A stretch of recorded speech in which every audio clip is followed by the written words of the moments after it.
Sebuah kisah karya terbaik anak bangsa Indonesia bertutur tentang perjalanan kehidupan anak manusia di zaman kerajaan Tanah Jawa melalui sentuhan sejarah dan fiksi yang nyaris sempurna. Dengan bangga kami persembahkan satu di antara karya terbaik dari Esa Mintarja yang berjudul Jejak di Balik Kabut.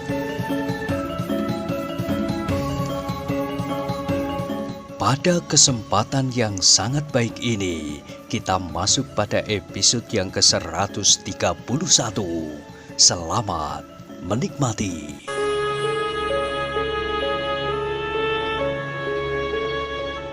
Pada episode sebelumnya telah diceritakan, tertatih-tatih kiwas kita berjalan diapit oleh dua orang pengawal Kitumenggung. Sementara itu, di belakangnya Kitumenggung berjalan dengan mengacukan keris di punggungnya. Kitumenggung tidak dapat berbuat apa-apa. Apapun yang dilakukannya pasti salah. Karena itu maka Kitumenggung itu telah memilih untuk berdiam diri saja. Sejenak kemudian, maka Kitumenggung dan kedua orang pengawalnya telah membawa kiwas kita keluar lewat pintu butulan.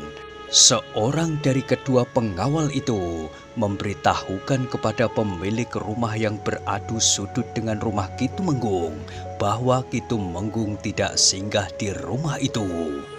Malam terasa sunyi, angin malam bertiup perlahan-lahan menggoyang dedaunan. Dengan hati-hati Kitumenggung membawa kiwas kita menyusuri lorong-lorong sempit. Ketika mereka akan menyeberangi jalan yang lebih lebar, maka Kitumenggung itu pun berkata, "Tutup matanya, meskipun umurnya tidak akan panjang lagi, tetapi aku tidak ingin ia mengetahui di mana kita bersembunyi selama ini." Seorang di antara kedua pengawal Kitumenggung itu pun menyambar ikat kepala kiwas kita, ditutupnya matanya, dan bahkan kemudian diikatnya pula tangannya itu.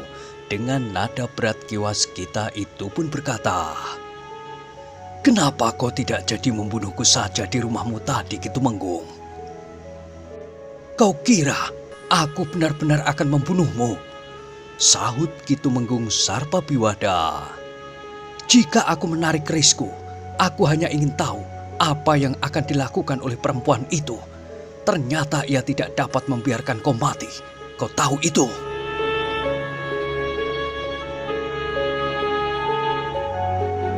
Kiwas kita yang matanya telah tertutup dan tangannya terikat itu pun berkata, "Barangkali akan lebih baik jika kau membunuhku saja. Kau menjadi ketakutan. Seharusnya kau bersikap seperti seorang laki-laki yang berani menghadapi akibat apapun dari tingkah lakumu sendiri. Tetapi agaknya kau akan menyenangkan sekali, bukan saja bagiku, tetapi juga bagi kawan-kawanku." Seorang pengawal Kitumenggung itu pun berkata, "Aku ingin melihat wajahmu menjadi putih seperti kapas karena ketakutan. Aku ingin melihat tubuhmu basah kuyup oleh keringat dingin, sehingga kau menggigil seperti orang kedinginan. Tubuhmu tidak lagi berdarah jika kami menggoreskan pisau mengoyak kulitmu karena perasaan takutmu itu." Kitumenggung Sarpabiwada serta kedua orang pengawalnya itu pun tertawa. Kiwas kita tidak menyahut. Dengan mata tertutup serta tangan terikat, kiwas kita itu pun didorong untuk berjalan terus. Setelah menyeberangi jalan yang lebih besar, mereka masuk kembali ke sebuah lorong sempit. Mereka merayap perlahan-lahan di atas lorong berbatu-batu padas.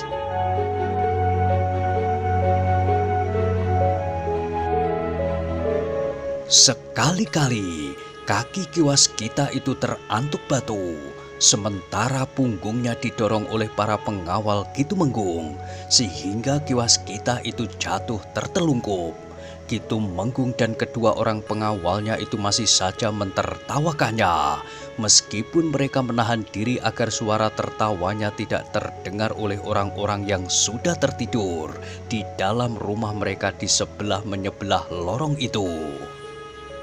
Rumah-rumah itu pada umumnya adalah rumah-rumah yang sederhana saja, halamannya sempit, dinding halamannya rendah dan tidak terpelihara, tanpa regol halaman dan berkesan kumuh. Beberapa lama Ki Waskita berjalan dengan mata tertutup dan tangan terikat. Sementara itu, lorong yang mereka lalui pun berkelok-kelok, sulit untuk dapat diingat. Di dini hari selagi suasana masih sepi, Ki Waskita telah didorong masuk ke dalam sebuah halaman rumah yang berada di pinggir lorong itu. Ki Waskita merasakan kakinya terantuk pada telundak pintu lerek yang terbuat dari bambu. Kemudian ia pun merasa berjalan di atas sasak bambu beberapa langkah. Namun kemudian Ki Waskita itu pun harus menuruni tangga bambu melalui lubang yang sempit. Ruangan di bawah tanah, berkata Ki Waskita di dalam hatinya. Sebenarnya lah bahwa Ki Waskita telah dilemparkan ke sebuah ruangan yang dibuat di bawah tanah. Sebuah lubang yang besar dengan tiang-tiang serta tulang-tulang bambu petung yang kokoh. Dalam ruangan yang tidak terlalu luas itu, penutup mata Ki Waskita itu pun dibuka. Ki Waskita menarik nafas dalam-dalam. Yang berdiri di depannya adalah salah seorang pengawal Ki Tumenggung Sarpabiwada. Namun Ki Waskita tidak melihat Ki Tumenggung itu sendiri. "Tinggallah untuk sementara di lubang ini," berkata pengawal Ki Tumenggung Sarpabiwada itu. Ki Waskita tidak menjawab.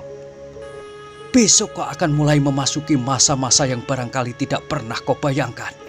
Ki Tumenggung Sarpabiwada akan mendapat kepuasan yang sangat besar dengan kehadiranmu di sini, sehingga kami tidak membunuhmu di rumah Ki Tumenggung itu." Ki Waskita masih tetap diam saja.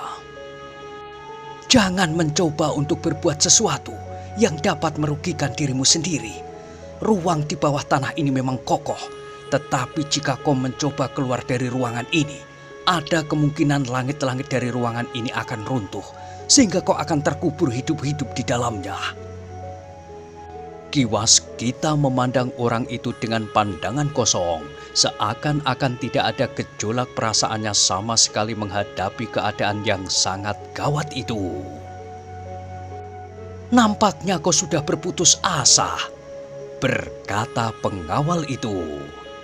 "Tetapi perjalananmu masih belum berakhir meskipun kau sudah sampai ke ujung." Karena Ki Waskita tetap saja berdiam diri, maka pengawal Ki Tumenggung itu pun berkata, "Kau masih punya waktu sedikit untuk menikmati ketenangan. Sekarang Ki Tumenggung sedang beristirahat. Besok setelah matahari naik, ia akan mulai dengan permainannya yang sangat menyenangkan. Ki Tumenggung telah menyiapkan beberapa jenis alat yang akan membuat permainannya sangat menarik."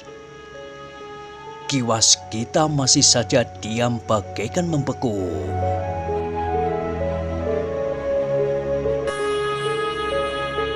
Namun pengawal Ki Tumenggung itu pun melangkah ke tangga bambu yang masih tersandar pada dinding ruang di bawah tanah yang lembab itu. Kemudian ia pun memanjat naik sambil berkata, "Lampu minyak itu tidak akan mati.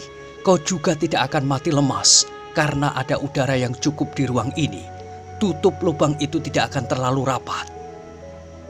Baru kemudian Ki Waskita itu pun berdesis, "Apakah kau tidak akan melepaskan tali yang mengikat tanganku ini?"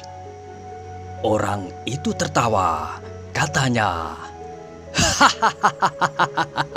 "Apakah jika tali pengikat tanganmu itu dilepas, kau akan dapat melarikan diri?" Ki Waskita menggeleng, katanya, "Aku tahu bahwa tidak mungkin aku dapat lari dari ruangan ini." "Jadi bukankah sama saja apakah tanganmu terikat atau tidak?" "Ada bedanya," jawab Ki Waskita. "Jika aku digigit nyamuk, aku akan dapat menggaruknya." "Setan kau!" geram pengawal itu. Tetapi pengawal itu tidak menghiraukan Ki Waskita lagi. Sejenak kemudian orang itu sudah naik ke atas. Kemudian ditariknya tangga bambu yang bersandar di dinding lubang itu ke atas. Sejenak kemudian, maka lubang itu pun telah tertutup oleh beberapa lembar papan yang tebal. Di atas papan itu kemudian diletakkan sasak bambu seperti sasak di depan pintu.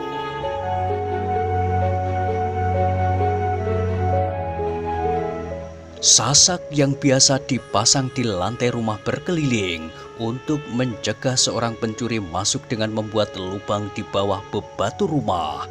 Demikian lubang itu tertutup kembali, maka Ki Waskita pun berusaha mendapatkan tempat yang tidak terlalu lembab. Dengan tangan masih terikat, Ki Waskita itu duduk bersandar tiang penyangga tulang-tulang kerangka ruang di bawah tanah itu. Seperti yang dikatakan oleh pengawal Kitumenggung, bahwa lampu itu memang tidak mati. Agaknya udara masih tetap mengalir masuk ke ruang di bawah tanah itu, lewat sela-sela papan sasak anyaman bambu yang tidak terlalu rapat menutup lubang ruangan di bawah tanah itu.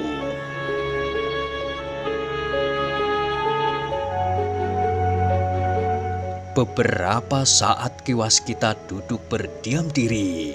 Lampu minyak yang terletak di atas ajuk-ajuk menyala dengan terangnya, menerangi seluruh ruangan itu.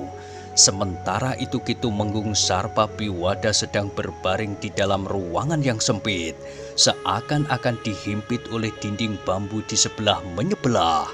Ternyata ruangan itu pun ruangan rahasia pula. Dinding yang memisahkan ruangan dalam dengan serambi samping ternyata rangkap. Hanya ada rongga sempit di dalamnya berisi sebuah amben kecil yang panjang. Disitulah Kitumenggung Sarpabiwada tidur.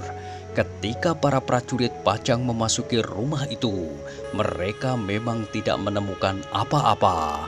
Mereka pun tidak tahu bahwa di dalam rumah itu ada dinding yang rangkap sehingga di sela-selanya dapat dipergunakan untuk bersembunyi seseorang. Kitumenggung Sarpabiwada telah mengalami 2 kali penggeledahan atas rumah itu, tetapi para prajurit yang memasuki rumah itu tidak dapat menemukan apa-apa. Kitumenggung sendiri berada di antara dinding rumah itu, sementara beberapa orang pengawalnya berada di bawah tanah. Adapun lubang di atasnya tertutup oleh beberapa lembar papan yang kemudian di atasnya ditindih dengan sasak itu. Di atasnya lagi disamarkan dengan sebuah amben bambu yang panjang. Di sisa malam itu, Kitumenggung Sarpabiwada tidur di dalam ruangan sempitnya itu. Sementara itu di atas lubang yang tertutup oleh sasak dari anyaman bambu itu telah diletakkan amben panjang pula.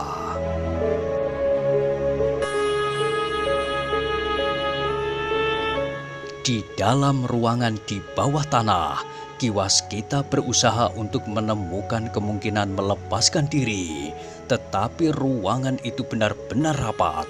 Satu-satunya lubang adalah lubang yang telah ditutup rangkap serta berada di bawah kolong amben bambu panjang. Demikianlah, ketika fajar menyingsing di hari berikutnya, padukuhan itu pun mulai terbangun pula, tetapi Kitumenggung sendiri masih tidur dengan nyenyaknya. Sementara itu kedua pengawalnya bersama dengan seorang lagi yang berperan sebagai pemilik rumah itu tidur di ruang belakang, sedangkan istri laki-laki itu berada di sentong sebelah kanan dari 3 buah sentong yang berjajar memanjang itu. Pada saat-saat terakhir, mereka sudah merasa lebih aman karena Pajang tidak lagi terlalu sering mengadakan pencarian langsung dari rumah ke rumah, apalagi ketika Haryo Wisoko dinyatakan sudah meninggal. Namun mereka menjadi lebih berhati-hati sejak beberapa orang mereka terbunuh oleh Paksi Pamekasan.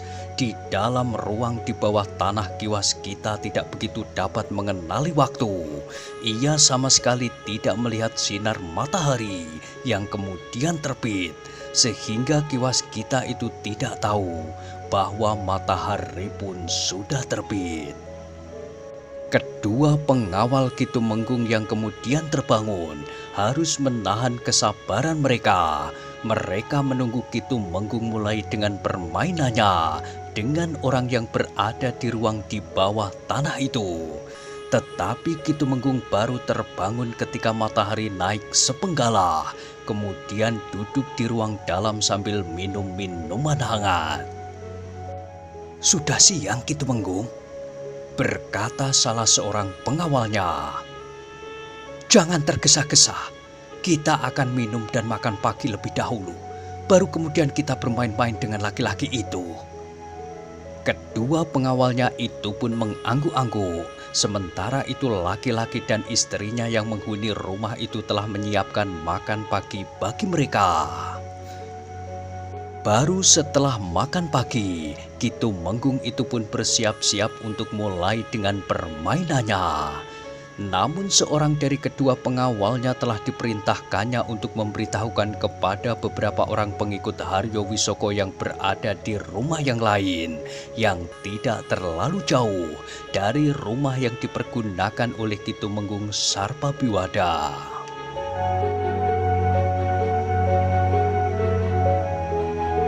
Sekelompok orang yang berpindah-pindah tempat, namun seorang penghubung yang sempat menyusup dan berada di lingkungan keprajuritan selalu dapat memberikan peringatan kepada mereka apabila akan ada peronda yang lewat atau akan ada pencarian dari rumah ke rumah. Mereka tidak mendapatkan tempat bersembunyi sebaik Kitumenggung Sarpabiwada karena jumlah mereka yang cukup banyak. Namun mereka masih juga mampu menyamarkan diri di antara para penghuni di padukuhan itu. "Aku akan ikut," berkata pemimpin sekelompok orang itu. "Kitumenggung tidak memberikan perintah seperti itu. Aku akan minta kepada Kitumenggung. Senang sekali dapat menangkap orang penting seperti Kiwas Kita. Kitumenggung mempunyai dendam pribadi. Kita semua mendendam orang-orang yang setia kepada Sultan Hatiwijoyo.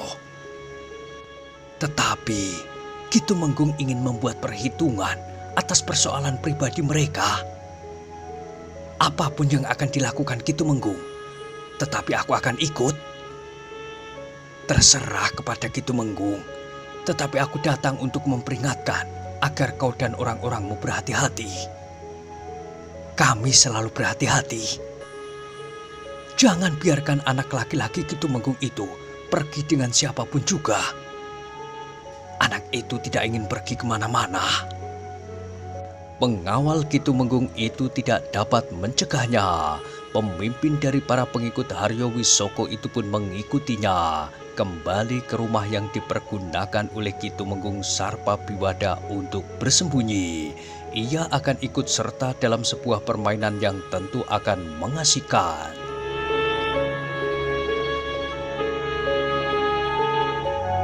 Ketika mereka sampai di rumah yang dipergunakan oleh Kitumenggung itu, maka pemimpin dari para pengikut Haryo Wisoko itu pun segera menyatakan diri kepada Kitumenggung untuk ikut turun ke ruangan di bawah tanah. Kitumenggung itu pun tersenyum, katanya, "Tetapi akulah yang berkepentingan dengan orang itu. Kau tidak boleh menggangguku." "Tidak, Kitumenggung. Aku tidak akan mengganggu Kitumenggung. Aku hanya akan ikut serta. Aku akan menyesuaikan diri dengan kepentingan pribadi Kitumenggung."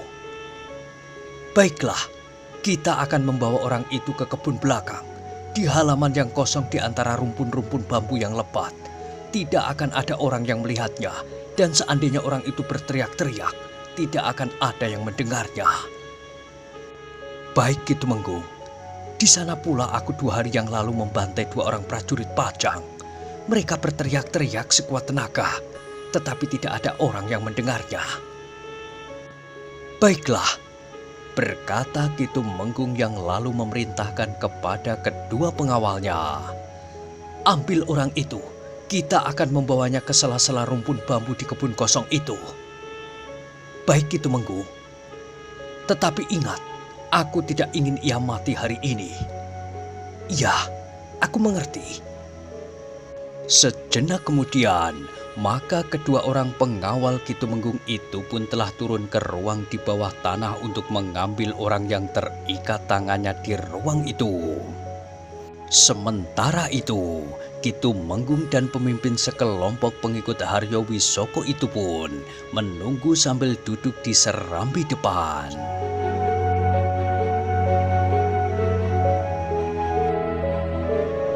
Dalam pada itu, istri penghuni rumah itu pun tiba-tiba berlari-lari turun ke halaman, sehingga dengan serta-merta Ki Tumenggung pun memanggilnya. "Hei, kau akan pergi kemana?" "Penjual jamu gandring itu lewat, Ki Tumenggung." "Setiap hari kau membeli jamu gandring, apakah kau tidak pernah merasa bosan?" Perempuan itu tersenyum. Ia memang selalu membeli jamu gandring yang dapat membuat tubuhnya menjadi hangat. Namun ketika ia turun ke jalan, maka yang dilihatnya penjual jamu gandring itu berbeda. Bukan orang yang biasanya menjual jamu gandring lewat lorong kecil itu. Tetapi pikulan yang dibawanya adalah pikulan yang biasanya dipakai untuk menjajakan jamu gandring lewat lorong sempit itu. "Kenapa ragu-ragu, Nyi?" bertanya penjual jamu gandring itu. "Apakah karena aku tidak terbiasa menjual jamu gandring lewat lorong ini?" Perempuan itu mengangguk. "Tetapi kau kenal pikulan ini, Nyi?" "Iya, aku juga mengenal wayang golek itu." "Tentu, pikulan ini milik ayahku. Hari ini ia berhalangan karena perutnya sakit. Karena itu akulah yang disuruhnya menggantikannya. Ayah memang mengatakan bahwa di lorong ini banyak penggemar jamu gandring." "Aku adalah di antaranya," berkata perempuan itu yang kemudian membelinya. Perempuan itu semakin percaya bahwa penjual yang muda itu adalah anak dari penjual yang biasanya menjajakan jamu gandringnya di lorong itu. Melihat cara anak muda itu menghitung dan membungkus butiran-butiran jamu gandringnya, tepat sebagaimana dilakukan oleh penjual yang disebut ayahnya itu. "Hari ini nampaknya banyak orang di rumah Nyai," desis penjual jamu gandring itu seakan-akan demikian saja meluncur dari mulutnya tanpa memandang kepada perempuan itu. "Tidak," jawab perempuan itu. "Ada beberapa orang nampak hilir mudik." "Saudara-saudaraku, mereka memang tinggal di sini, tidak ada orang lain." "Keluarga Nyai, termasuk keluarga besar Nyai?" "Iya, ayahmu juga sering mengatakan bahwa keluargaku keluarga yang besar. Tetapi sebenarnya keluargaku tidak terlalu besar, hanya terdiri dari aku, suamiku, seorang adikku dan seorang adik suamiku. Itu saja. Tetapi bagi orang miskin seperti aku, 4 mulut yang harus disuapi setiap hari terasa cukup berat." Penjual jamu gandring itu tertawa. Katanya, "Hehehe, Nyai masih mempunyai rumah betapapun sederhananya. Nyai masih mempunyai halaman dan barangkali kebun di belakang yang menghasilkan palawija, mungkin sawah dan pategalan. Sedang aku, ayahku tidak punya apa-apa sama sekali, kecuali pikulan ini. Kami tinggal di rumah adik ayahku yang sebenarnya kecukupan. Tetapi adik ayahku itu kikirnya bukan main. Kami hanya diperbolehkan tinggal di dekat kandang kuda. Bahkan jika sehari-hari kami tidak makan, adik ayahku itu sama sekali tidak peduli." "Oh," perempuan itu mengangguk-angguk.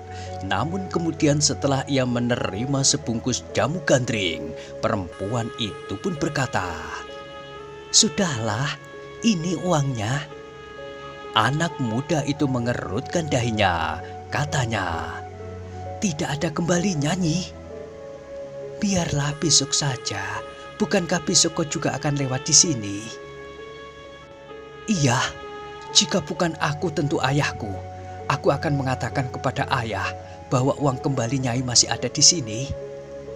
Perempuan itu pun kemudian telah menghambur kembali ke rumahnya yang sederhana itu. Namun penjual jamu gandring itu berdesis, "Perempuan itu bukan perempuan sederhana, sesederhana rumahnya." Penjual jamu gandring itu tidak segera pergi. Ia masih mengatur dagangannya yang sedikit di dalam pikulannya.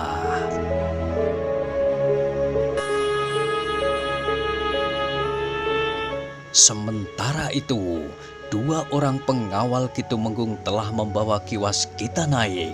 Demikian ia sampai di atas. Ia pun didorong untuk duduk di atas amben panjang yang biasanya diletakkan di atas lubang menuju ke ruang di bawah tanah itu. "Selamat pagi, Kiwas Kita," desis Kitumenggung sambil tersenyum. "Aku harap Kiwas Kita dapat tidur nyenyak."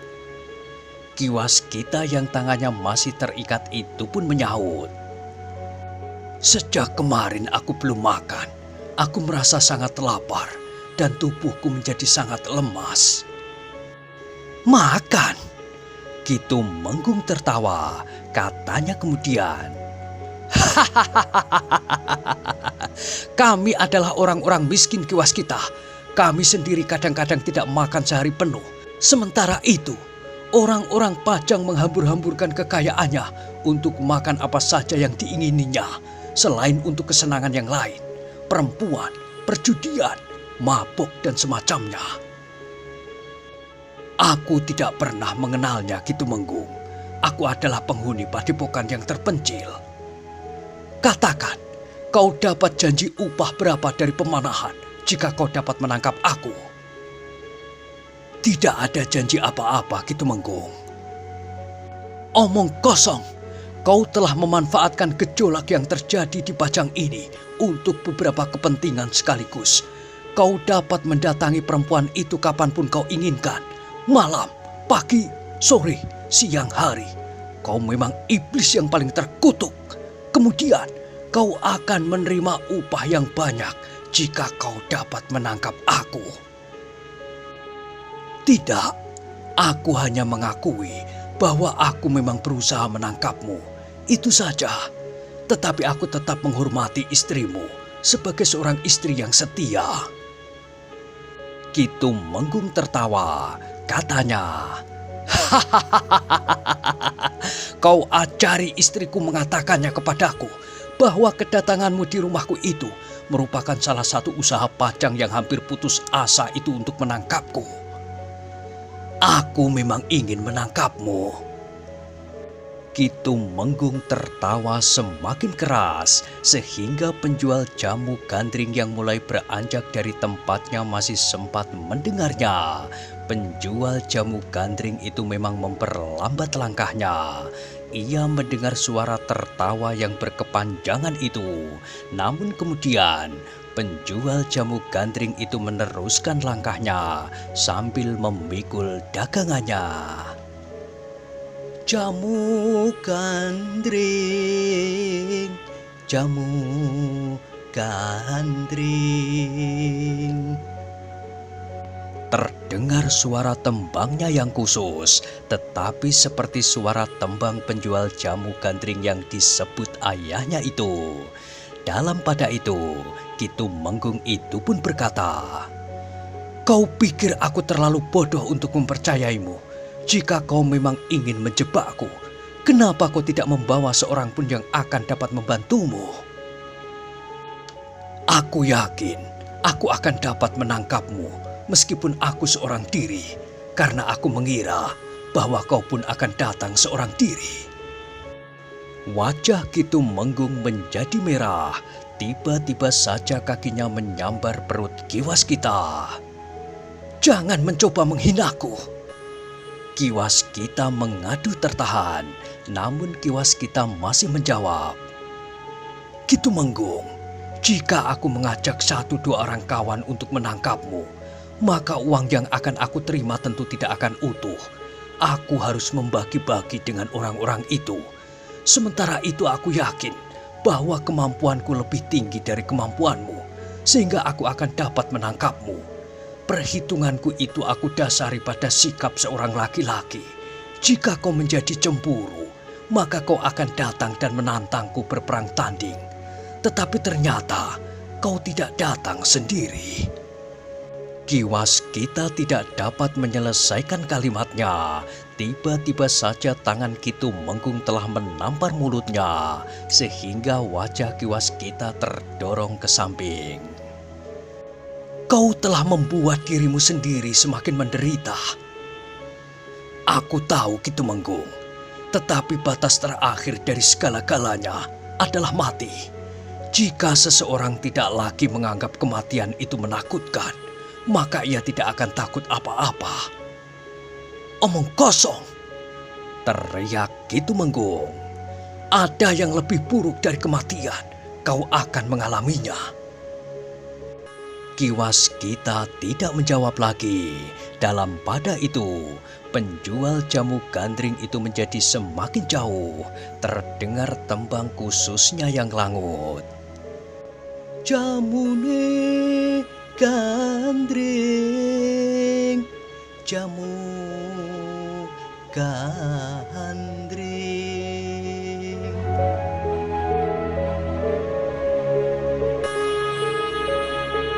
Ki Tumenggung pun kemudian memerintahkan para pengawalnya untuk menyeret Ki Waskita ke kebun kosong yang arahnya di belakang rumah yang dipergunakan oleh Ki Tumenggung Sarpabiwada. Kebun kosong yang penuh dengan rumpun-rumpun bambu itu terletak agak jauh dari rumah itu.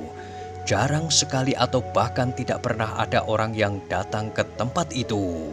Seandainya seseorang berteriak-teriak di antara rumpun bambu itu, tidak akan ada orang yang mendengarnya. Dari rumah yang dipergunakan oleh Ki Tumenggung untuk bersembunyi itu pun, teriakan-teriakan yang paling keras tidak akan terdengar. Ketika mereka sampai di tempat yang terpencil itu, pemimpin dari sekelompok pengikut Haryo Wisoko itu pun berkata, "Di sini aku membunuh 2 orang prajurit Pajang dengan caraku." "Kau apakan mereka?" bertanya Ki Waskita. Pertanyaan yang tidak disangka oleh pemimpin sekelompok pengikut Haryo Wisoko itu. Namun orang itu kemudian justru tertawa. Katanya, "Hahaha, kau benar-benar ingin tahu?" "Iya," jawab Ki Waskita. Orang itu masih tertawa. Katanya, "Hatimu memang sekeras batu. Kau sama sekali tidak nampak menjadi gentar menghadapi keadaan yang sangat gawat. Kau berpegang kepada sikapmu bahwa kematian adalah batas akhir dari penderitaan. Sedangkan kau tidak takut lagi menghadapi kematian. Tetapi kau tidak membayangkan jika kematian itu datangnya sangat perlahan-lahan."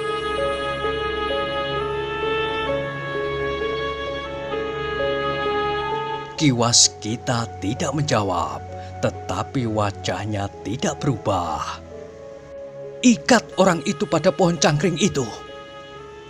Seorang pengawalnya pun kemudian mendorong Ki Waskita ke arah sebatang pohon cangkring yang tumbuh di antara rumpun-rumpun bambu yang lebat. Tanpa menghiraukan duri yang ada di batang pohon cangkring itu, pengawal Ki Tumenggung itu pun mengikat Ki Waskita erat-erat.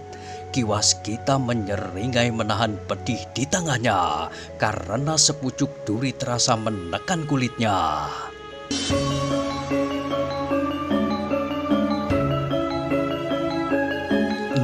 Nah, bagaimanakah kisah selanjutnya? Silahkan ikuti terus kisah Jejak di Balik Kaput pada episode berikutnya. Sampai jumpa.